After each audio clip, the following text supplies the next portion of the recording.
Well, I must say that's a lovely way to come to work in the morning. I'd like to take you inside and show you the Suffolk C-Type Jaguar. I'm Roger Williams and I'm happy to have you here.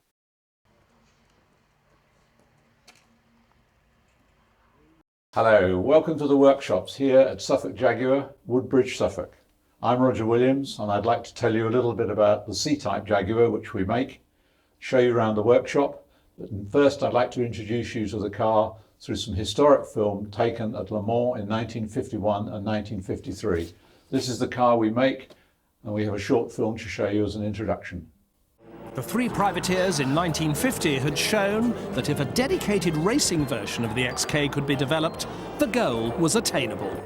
So for 1951, the XK120 competition, or C-Type, made its bow.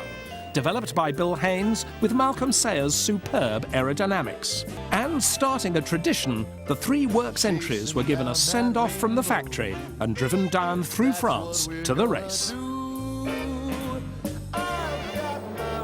By Saturday evening, the new cars were running 1, 2, 3, Sterling Moss in number 22 setting a new lap record. But two were destined to retire. The third, driven by Peter Walker and Peter Whitehead, went on to score a magnificent debut win for the C-Type. The second outing for the new car was the Tourist Trophy on the dangerously narrow Irish road circuit of Dundrod. Sterling Moss had won the previous year in a private XK120, and once again he was uncatchable, leading home a C-Type 1, 2, 3. In 1952, the successes continued, but this time Jaguar were out of luck at Le Mans. So when they returned to France in 1953, it was with renewed determination. Now there were 4 C-Types, 3 works cars and a Belgian private entry. But the opposition was tremendous, with works teams from Ferrari, Alfa Romeo, Lancia, Aston Martin and Cunningham. Jaguar Race Strategy decided Sterling Moss should be the hare, and his start was fantastic.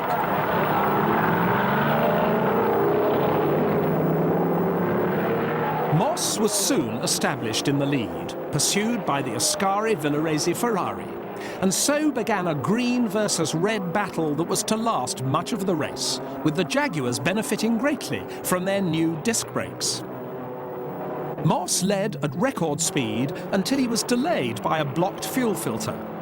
But teammates Tony Rolt and Duncan Hamilton held the Ferraris at bay until Ascari retired with 5 hours to go. And as the long race ground on to its climax, that's how they finished. A magnificent result for Jaguar and for Britain in Coronation Year.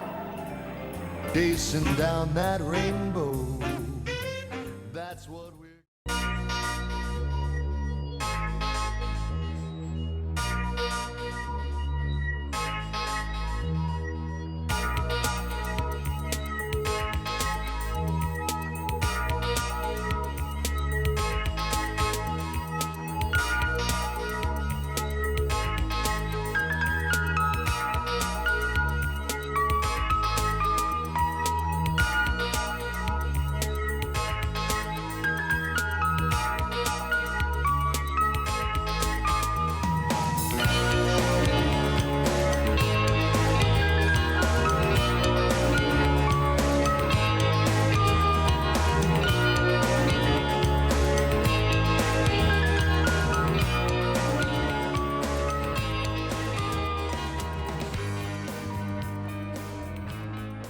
Using Jaguar Car's original factory drawings, we've recreated a perfect copy of the chassis to the correct dimensions.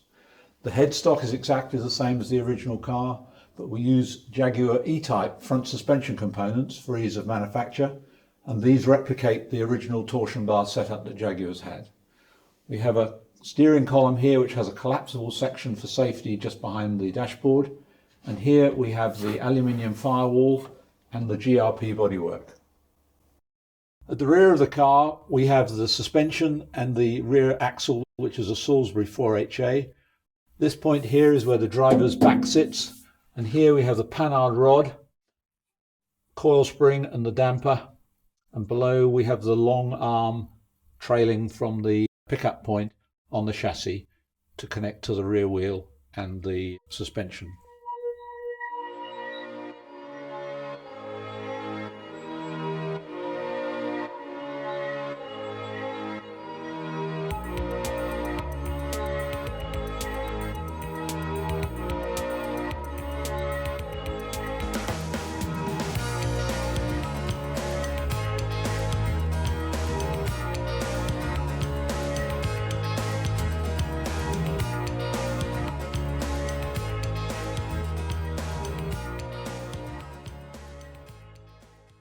Under our one-piece bonnet, we have the fabulous Jaguar XK engine, which is available in either 3.4, 3.8 or 4.2 litre configurations.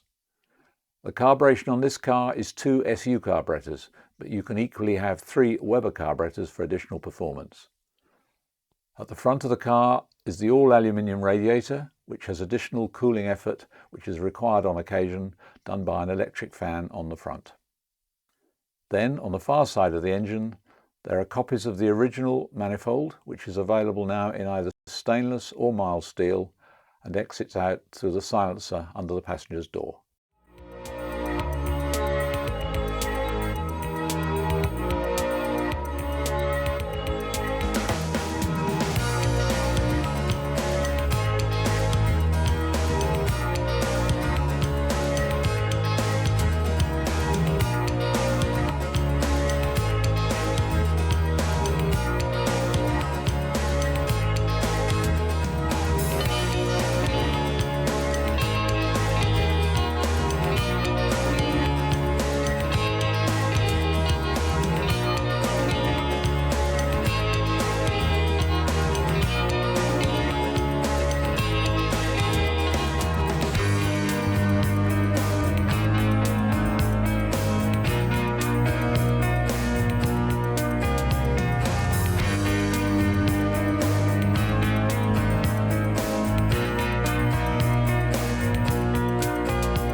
I look forward to hearing from you and seeing you here at Suffolk Jaguar. I'm off for a drive.